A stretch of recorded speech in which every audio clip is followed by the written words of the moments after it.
episode 10 of the Sidelines with your co-host Michael Zacco. I'm Calvin Ralph, and I'm surprised we made it to 10 episodes. Let's just give it a hand.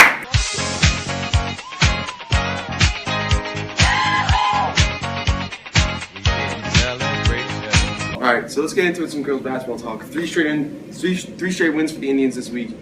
Big wins too. They started on last Tuesday beating Teaneck in an upset victory by 19 points, 60-41. And Gina Casula led the team with 17 points, and Brianna Wong added 14, and Kelly Pitcher added 12. 3 scores in double digits for the Indians.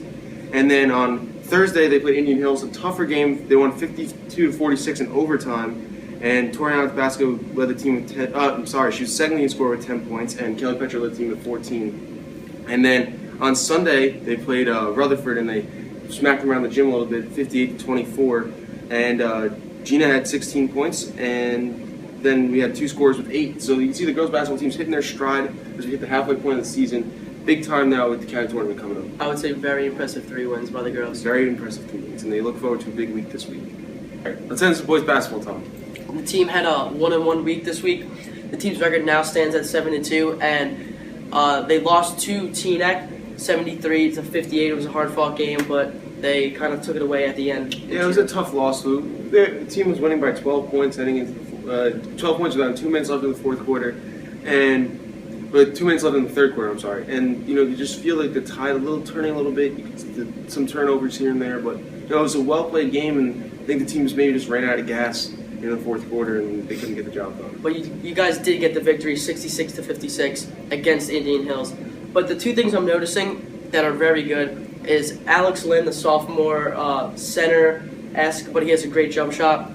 He's putting up back-to-back 20-point games against Teaneck and Indian Hills, as well as Vassal continuing to add on to his 3-point totals.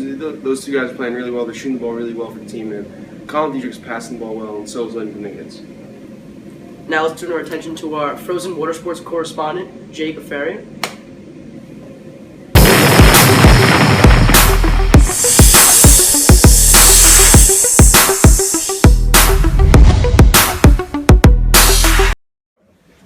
Thanks, guys. So the PV hockey team played 2 games over the weekend. One on Friday night against Verona, and one Sunday afternoon against Riverdale.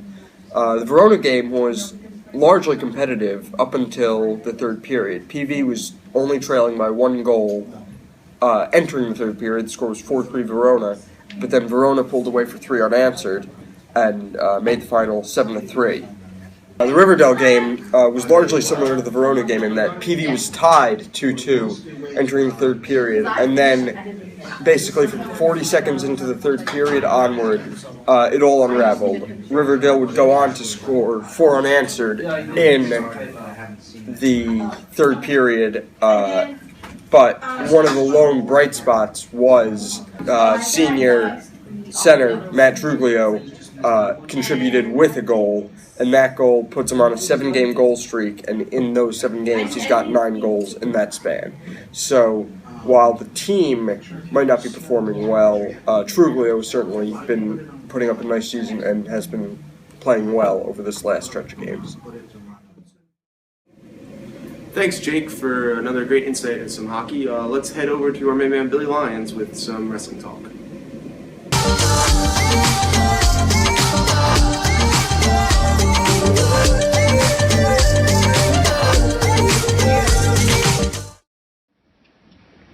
Alright, thank you guys. Billy Lyons here to talk about a little bit of PV wrestling. 2 matches I'm going to review here. The first match is Pascack Valley versus Teaneck. Valley had a good match that time. It was on the 13th of January. They won 45-21, so a successful match for them there. But on the 16th, not as successful as they lost to Paramus 55-18 on January 16th. But right now they're holding steady. They have a 4-4 record, so they're looking to get even better and get over the hump and get over 500. Guys, back to you. Thanks, Bill. Let's head over to Barbarino. Barbarino Talks.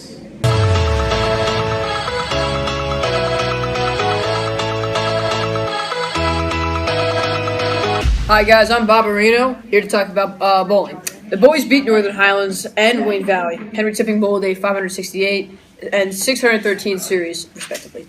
The girls lost to Highlands and Wayne Valley. In the Wayne Valley match, the girls bowled a 600 series for the first time in 3 years. Congratulations to them. Both teams look to improve as the season hits the halfway point. I'm Bob Marino, sending it back to you guys.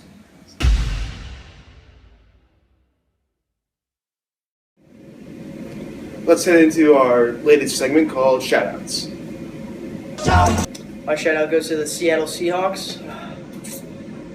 That losing doesn't feel that good. Pure satisfaction right here for my Vikings. My shout out this week goes to the Smoke Signal's very own Evan Jones for last week in a winter track meet, coming in first place in the 7th heat of the 300 meter dash. Great job, Evan. We'll keep supporting you.